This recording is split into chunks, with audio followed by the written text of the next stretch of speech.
এই ভক্তি পথে আসতে গেলে আমাদের কিছু স্বীকৃতি, কিছু ভাগ্যের ফলেই কিন্তু আমরা আসতে পারবো। তাই শাস্ত্রেও বলছে যে কোনো ভাগ্যে কোনো জীবের শ্রদ্ধা যদি হয় তবে সেই জীবের সাধু সঙ্গ করায়। সাধু সঙ্গ সর্বশাস্ত্রে কয়, লব মাত্র সাধু সঙ্গ সর্বসিদ্ধি হয়। তো আমরা এই যে সাধু সঙ্গ পথে আসার চেষ্টা করছি মাত্র, জানি না পরম দয়াল কতটুকু আমাদের নিয়ে যাবে তিনিই ভালো জানেন। তবু আমাদের এই চেষ্টাটা করে যেতে হবে যাতে আমরা এই সাধন ভজন পথে এগোতে পারি। সাধন ভজন পথে এগোতে গেলে আসলে আমাদের ভাগ্য গুণে কিন্তু আমরা এখানে আসি নাই। এই সাধন ভজন পথে আসতে গেলে স্বীকৃতি গুণে কিন্তু আসতে হয়। আমাদের শ্রেষ্ঠ ধর্মটা হচ্ছে এই মনুষ্য ধর্ম। আর এই মনুষ্য ধর্ম কোথায় পাওয়া যায়? বলছে যে এই মনুষ্য ধর্মটা পাওয়া যায় হচ্ছে সনাতন ধর্মে। মনুষ্য ধর্ম কি? বলছে মানুষ হতে হবে। আর মানুষ হতে গেলে কি করতে হবে? বলছে নিজেই নিজেকে চিনতে হবে। আর নিজেই নিজেকে চিনতে গেলে আমাদের কিন্তু এই সাধুসঙ্গ বা সৎসঙ্গ পথে কিন্তু আসতে হবে। কেননা ভাইবো বলছে যে আমরা দীক্ষা কেন নিব, তো সাধুসঙ্গ পথে কেন আসবো? বলছে গুরুর অনুগত হয়ে অনুশীলনের মাধ্যমে আত্মতত্ত্ব উপলব্ধি হচ্ছে যে এই সাধন ভজন পথে আসা। আর আত্মতত্ত্বের উপলব্ধি না করলে কিন্তু আমরা এই সাধুসঙ্গ বা সৎসঙ্গের পথে কিন্তু আসতে পারবো না। তো দীক্ষাটা এই জন্যই নেব যে আত্মতত্ত্বের উপলব্ধি করতে গেলে আগে আমাদের কিন্তু এই গুরুর দীক্ষা নিতে হবে। গুরু দীক্ষা বিনে কিন্তু আমাদের আত্মতত্ত্বের উপলব্ধি হবে না। তাই আত্মতত্ত্বের উপলব্ধি করতে গেলে দীক্ষা নিতে হবে। তো দীক্ষা শব্দের অর্থটা কি? বলছে দি শব্দের অর্থ হচ্ছে দিব্য জ্ঞানকে প্রজ্বলিত করা, আর ক্ষয় শব্দের অর্থ হচ্ছে ক্ষয় হওয়া। অর্থাৎ দিব্য জ্ঞানের মাধ্যমে পাপকে ক্ষয় করাই হচ্ছে যে দীক্ষা। আর এই দিব্য জ্ঞানকে প্রজ্বলিত করতে গেলে আমাদের কিন্তু গুরুর অনুগত বা গুরুর সান্নিধ্য কিন্তু হতে হবে। এই গুরুর সান্নিধ্য হতে গেলে কিন্তু আমাদের দীক্ষা নেওয়ার অতীব প্রয়োজন এবং নিতেই হবে। ঠাকুর বলছেন যে মানুষ আপন টাকা পর যত পারিস মানুষ ধর। এই মানুষকে ধরতে হবে। এখন মানুষকে আমরা কিভাবে ধরবো? বলছে যে টাকা পয়সা অর্থ করি অনেকেরই আছে। আমি পূর্বেই বললাম যে এই পথটায় আসতে গেলে কিন্তু আমাদের স্বীকৃতির প্রয়োজন। তো আমাদের এই যে ইহজগতের কথা চিন্তা করলে কিন্তু আমাদের হবে না। এটা আমাদের একটা ক্ষণস্থায়ী জীবন, আমরা কিন্তু এটা পেয়েছি, মানব জন্মটা পেয়েছি। কিন্তু সত্যিকার অর্থে এখানে কিন্তু আমরা এসেছি কিন্তু পরীক্ষা দিতে। এই পরীক্ষাতে যার যত প্রিপারেশন ভালো হবে সে কিন্তু তত বেশি কিন্তু এই ইহজগৎ ছেড়ে সে পরজগতের জন্য কিন্তু প্রস্তুতিটা নিতে পারবে। তো টাকা পয়সা, আমার ঠাকুরও বলছে যে টাকা পয়সা মানুষের নিত্য নৈমিত্য জীবনে বাঁচার জন্য টাকা পয়সার অবশ্যই প্রয়োজন আছে। টাকা পয়সা ব্যতীত কিন্তু আমরা সঠিকভাবে জীবন যাপন করতে পারবো না। আর জীবন ধারণ না করতে পারলে কিন্তু আমরা এই সাধন ভজন পথেও কিন্তু আমরা থাকতে পারবো না। কিন্তু আমরা যদি প্রকৃত অর্থে যে মনুষ্যত্বকে বা ভগবানকে বাদ দিয়ে যদি টাকা পয়সাকে প্রায়োরিটি বেশি দিই, তাহলে কিন্তু আমরা এই সাধন ভজন পথে এগোতে পারবো না। তো এটা বিশেষজ্ঞরাও বলছে যে প্রয়োজনের অতিরিক্ত সবকিছু কিন্তু বিষ। অর্থাৎ আমাদের প্রয়োজনটা থাকতে হবে, কিন্তু সেটা যেন মাত্রাধিক না হয়। তাই এই টাকা পয়সার প্রয়োজনের পাশাপাশি আমাদের অবশ্যই ধর্মতত্ত্ব বা ধর্ম সম্পর্কে কিন্তু আমাদের জানতে হবে। তা না হলে কিন্তু আমরা এই আধ্যাত্মিক জগৎটাকে কিন্তু আমরা উপলব্ধি করতে পারবো। চৈতন্য চরিতামৃতে এই একই কথা কিন্তু বলছে। কারণ যুগে যারা পুরুষোত্তম বা মহাপুরুষ হয়ে এসেছেন, শাস্ত্রের কথা হয়তো একই কথা একজন ভিন্নভাবে বলছে, কিন্তু তত্ত্বটা একই রকম। যে কথাটা বললেন, অনুভব বা অনুভূতির যে কথাটা বললেন, সেটা হচ্ছে আমার গৌরহরি তিনি কিন্তু একটা শাস্ত্রে বলছেন যে যখন বাংলাদেশ ভারত অখণ্ড, তখন কিন্তু গৌরহরি কিন্তু তার এই ভজনের বস্তু কিন্তু কাউকে দিতেন না। মানে আপনার কথার পরিপ্রেক্ষিতে আমি কথাটা বলছি, যদিও কথাটা তত্ত্ব একই।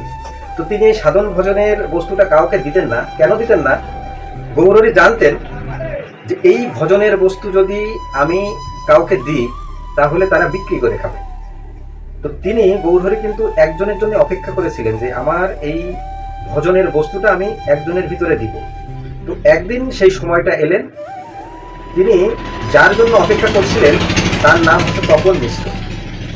এই তপন মিশ্র একদিন গৌরহরির কাছে এসে যখন বসেছেন, আসার সাথে সাথে কিন্তু গৌরহরি বললেন যে তপন তুমি নাম করছো? তা বলছে হ্যাঁ।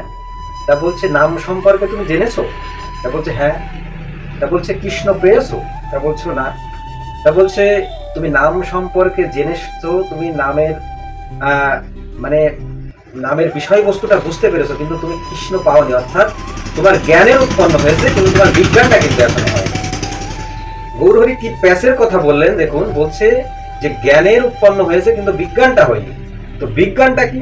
তখন গৌরহরি তখন মিশ্রকে বোঝাচ্ছেন যে বিজ্ঞানটা হচ্ছে বিশেষ জ্ঞানে জ্ঞানান্বিত হওয়া, অর্থাৎ এই বিজ্ঞানটা হচ্ছে অনুভব বা অনুভূতি।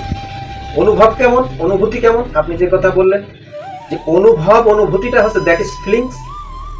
আপনি আগুন দেখেছেন, আগুন সম্পর্কে শুনেছেন, দ্যাট ইজ জ্ঞান।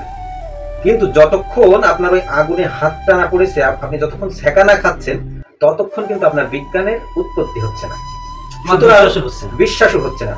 সুতরাং জ্ঞানের সাথে বিজ্ঞানের সমঝোতা বা সংস্পর্শে না আসলে কিন্তু এই বিশ্বাসটা কিন্তু উপলব্ধি হবে না। তাই এই অনুভব বা অনুভূতিটাই কিন্তু মূল জিনিস। তো এই অনুভব বা অনুভূতিটা কিন্তু তপন মিশ্রকে দিয়েছিলেন, তিনি কিন্তু তাকে ওখানে দেননি। তিনি বলছিলেন যে তুমি এই কৃষ্ণকে পেতে গেলে তোমাকে কাশীধামে যেতে হবে। তিনি কাশীধামে যেয়ে তিনি কিন্তু ভগবানের নাম করে তিনি কিন্তু ভগবানকে পেয়েছিলেন। তো আমাদের এই অনুভূতি বা অনুভবটা কিন্তু আমাদের সৃষ্টি করতে হবে, তা বিনে কিন্তু আমরা কিন্তু এই সাধন ভজন পথে কিন্তু আমরা এগোতে পারবো না।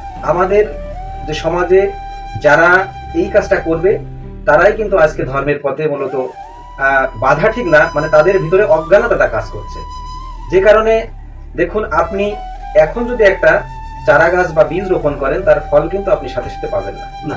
তাকে সেই ফলটা পেতে গেলে কিন্তু একটু সময় লাগবে। সেই চারা গাছটা বড় হবে, তাকে রক্ষণাবেক্ষণ করতে হবে, আস্তে আস্তে চারা গাছটা তার প্রসার বিস্তার করলে ফল আসবে, ফুল আসবে, ফল আসবে। তারপরে সেখান থেকে আমরা পরিপূর্ণ কিছু জিনিস আশা করব। যদি মনের ভিতরে ভক্তি থাকে, এই ভক্তি ভাব নিয়ে যদি ভুল হোক, কিন্তু আমাদের শাস্ত্রটা আমরা যদি পঠন পাঠন বা শ্রবণও করি, তাতেও কিন্তু আমাদের লাভ হয়। শাস্ত্র বলছে মনে কোণে বনে, অর্থাৎ আপনি মনে কোণে, ঘরের কোণে বা বনে তপস্যা করেও আপনি কিন্তু করতে পারেন। এটা হচ্ছে যে, কারণ আমাদের এই যে গার্হস্থ্য জীবনে আমরা যারা আছি, তাদের আসলে তো ওইভাবে সন্ন্যাস জীবন করা বা গ্রহণ করাও তো এখন তো সম্ভব নয়, যান্ত্রিক জীবন। তো আমাদের এই গার্হস্থ্য জীবনটা অক্ষুণ্ণ রেখে আমরা ধর্মপথেও কিন্তু আমরা আসতে পারবো। তো এখানে ধর্ম করতে গেলে যে মনের ভিতরে ভক্তি ভাবটা থাকতে হবে। আর আপনার কথার পরিপ্রেক্ষিতেই বলি যে মনে কোণে বনে যেখানেই থাকেন না কেন, আপনি আপনার আরাধ্যকে পূজা করলে বা তাকে ইষ্ট দেবতাকে স্মরণ করলে আপনি পাবেন। তো আমাদের শাস্ত্রও এখানে বলছে, শ্রীমদ্ ভগবত গীতাতেও কিন্তু বলছে যে আড়ম্বর করে ভগবানকে যে আমাকে কোটিপতি হতে হবে বা টাকা পয়সা দিয়েই কি আমাদের ঠাকুরকে ভগবানকে আনতে হবে, এমন নয়। শ্রীমদ্ ভগবত গীতাতেও বলছে যে কি বলছে, পত্রম পুষ্পম ফলম তুয়াম জমে ভক্তা প্রজ্যোতি। আপনি পত্র, পুষ্প, ফল বা চোখের জল দিয়ে আপনি কিন্তু আপনার আরাধ্যকে আপনি কিন্তু স্মরণ করতে পারেন। সুতরাং এই টাকা পয়সা গয়নাগাটি দিয়ে আমি ভগবানকে তুষ্ট করব, বিষয়টা এমন নয়। ভগবানের নেই তা না, তার তো সবকিছু আছে, তার অর্থ করি ইচ্ছে তো ভগবানেরই আছে, সেইগুলো আমরা নিচ্ছি। তাহলে তারটা নিয়ে আমরা তাকে দিব কেন? তার কি অভাব আছে? বলছে যে এই সামান্য ভক্তি ভরে পত্র, পুষ্প বা চোখের জল বা একটু ভক্তি ভরে আমাকে নিবেদন করলেই তোরা আমাকে পাবি।